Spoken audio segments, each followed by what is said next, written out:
பிரியமானவர்களே, உங்கள் யாவருக்கும் ஆண்டவராகிய இயேசு கிறிஸ்துவின் நாமத்தினாலே காலை வணக்கத்தையும் வாழ்த்துதலையும் தெரிவித்துக் கொள்கிறேன்.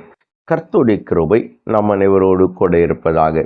இந்த நாளின் காலை வேளையிலும் கர்த்தர் நமக்கு தருகிற வேத வார்த்தை எபிரேயர்கள் நிருபம் 11வது அதிகாரம் 1வது வசனம் இவ்விதமாய் சொல்லுகிறது: விசுவாசமானது நம்பப்படுகிறவைகளின் உறுதியும் காணப்படாதவைகளில் நிச்சயமாய் இருக்கிறது என்று சொல்லி வேதம் நமக்கு கூறுகிறது. எனக்கு அருமையானவர்களே, இந்த காலை வேளையிலே நானும் உங்களோடு கூட இதை தான் பேச விரும்புகிறேன். விசுவாசம் என்பது நம்பப்படுகிறவர்களின் உறுதியும் காணப்படாதவைகளில் நிச்சயமாயிருக்கிறது. என்னை கேட்டுக்கொண்டிருக்கிற என் அன்பு தேவனுடைய பிள்ளைகளே, இங்கே விசுவாசத்திற்கான ஒரு அழகான ஒரு வரைமுறை இங்கே கொடுக்கப்படுகிறது. எது விசுவாசம்? விசுவாசம் என்றால் என்ன? அல்லாவிட்டால் விசுவாசம் என்பது எப்படி இருக்க வேண்டும்? எல்லா கேள்விக்கும் ஒரே ஒரு விடை கொடுக்கப்படுகிறது. விசுவாசம் என்பது எதை நாம் நம்புகிறோமோ, அல்லாவிட்டால் நம்முடைய நம்பிக்கை எதுவோ, நம்முடைய பற்றுறுதி எதுவோ, அதிலே மாறாத தன்மையும் அசைக்க முடியாத நம்பிக்கையும் தான் விசுவாசம் என்று இங்கே வேதம் நமக்கு அழகாக எடுத்து கூறுகிறதை நம்மால் பார்க்க முடிகிறது. வேதாகமத்தினுடைய ஒரு சம்பவம் இதை நமக்கு தெளிவாய் விளக்குகிறதை நாம் பார்க்க முடியலாம். ஆண்டவராய் இயேசு கிறிஸ்து இந்த உலகத்திலே வாழ்ந்து கொண்டிருந்த பொழுது ஒரு முறை அவர் கப்பர்நகூமுக்குள்ளாய் வருகிறார். அப்பொழுது அவர் கப்பர்நகூமுக்குள்ளாய் பிரவேசிக்கிற அந்த சமயத்தில் ஒரு 100க்கு அதிபதி என்கிற ஒரு மனிதன் ஓடி வருகிறான். இவன் பட்டாளத்திலே வேலை செய்கிறான். 100 படைத்தலைவர்களுக்கு இவன் தலைவனாய் அதிபதியாய் இருக்கிறான். இவன் ஓடி வந்து ஆண்டவரிடத்தில் சொல்லுகிறான்: ஆண்டவரே, வீட்டிலே என்னுடைய வேலைக்காரன் ஒருவன் திமிர்வாதமாய் கிடந்து மிகுந்த கொடிய வேதனைப்படுகிறான் என்று சொல்லுகிறான். உடனே இயேசு கிறிஸ்து சொல்லுகிறான்: நான் வந்து அவனை சுஸ்தமாக்குவேன் என்று சொல்லுகிறான். அந்த இயேசு கிறிஸ்து சொன்ன உடனே அந்த 100க்கு அதிபதி சொல்லுகிறான்: ஆண்டவரே, நீர் என் வீட்டுக்குள் பிரவேசிப்பதற்கு, அதாவது நீர் என் வீட்டுக்குள் வருவதற்கு நான் பார்க்கிறேன் அல்ல, நான் அதற்கு தகுதியானவன் அல்ல.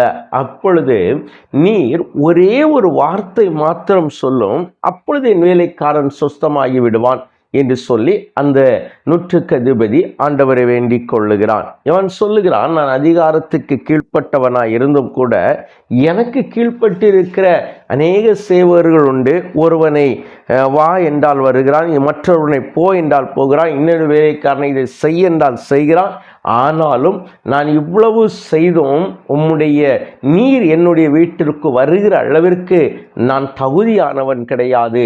நீர் ஒரே ஒரு வார்த்தை மாத்திரம் சொல்லும் என்று சொன்ன பொழுது இயேசு கிறிஸ்து சொல்லுகிறார்: இஸ்ரவேலுக்குள்ளும் நான் இப்படிப்பட்ட விசுவாசத்தை காணவில்லை என்று மெய்யாகவே உங்களுக்கு சொல்லுகிறேன் என்று சொல்லி அந்த 100க்கு அதிபதியை பார்த்து சொல்லுகிறார்: நீ போகலாம், நீ விசுவாசித்தபடியே உனக்கு ஆக கடவுள் என்றார். அந்த நாளிகையிலே அந்த அவனுடைய வேலைக்காரன் சுஸ்தமானான் என்று சொல்லி வேதம் நமக்கு கூறுகிறது.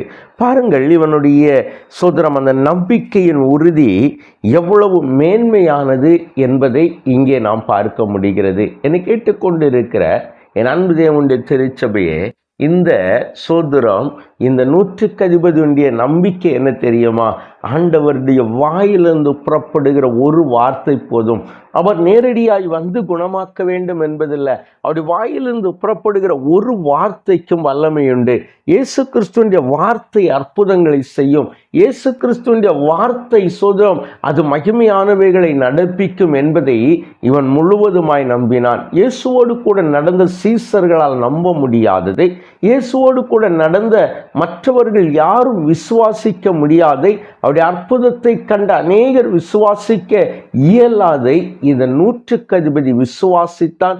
விசுவாசித்தது மாத்திரமல்ல, தன்னுடைய நம்பிக்கையில உறுதியாயிருந்தான். தன்னுடைய நம்பிக்கையில உறுதியாய் இருந்தபடியினாலே அற்புதங்களையும் பெற்றுக்கொண்டான். எனவே நாமும் இதை பெற்றுக்கொள்ளும்படியாய் தேவ சமூகத்திலே கண்களை மூடி ஜெபிக்கலாமா?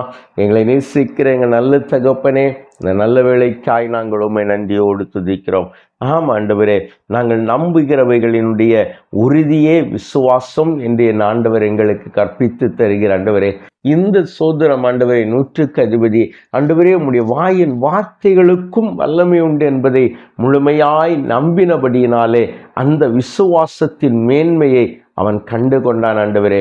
என்றைக்கும் ஆண்டவரே, எங்களுடைய நம்பிக்கையிலே நாங்கள் உறுதியாய் நிற்கவும் ஆண்டவரே, எங்களுடைய நம்பிக்கையிலே சோதரம் ஆண்டவரே, என் தேவனை இன்னும் உறுதியாய் பிடித்து கொள்ளவும் அற்புதங்களை பெற்றுக்கொள்ளவும் கர்த்தர் உதவி செய்தரல வேண்டும் என்று ஜெபிக்கிறோம். எங்களுடைய நம்பிக்கை அசைக்கப்படாதிருக்க கர்த்தர் எங்களுக்கு உதவி செய்யும். நீர் மாத்திரம் எங்களோடு கூட வாரும். உம்முடைய தயவுள்ள கரமாத்திரம் எங்களை தாங்கட்டும், நிறைவாய் நடத்தும்.